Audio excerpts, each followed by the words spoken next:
Udin. Ni.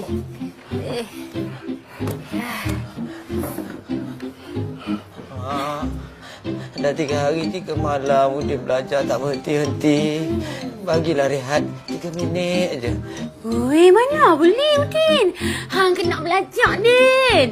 Hang belajar barulah hang pandai. Ni mak dia bawakan hang ni buku-buku hang kena habiskan belajar nah. Ni, apa ada pun ayat mujarab penerangan hati. Ni daripada Kedah. Dia kata kalau hang minum ni, mujarab bagusnya. Ni daripada Perak.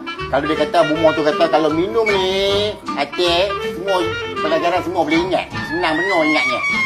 Yang ini daripada Siam, dia kata alah nak baca buku semua, segala ilmu penuh dada semua melekat kat kepala otak, tak lari mana.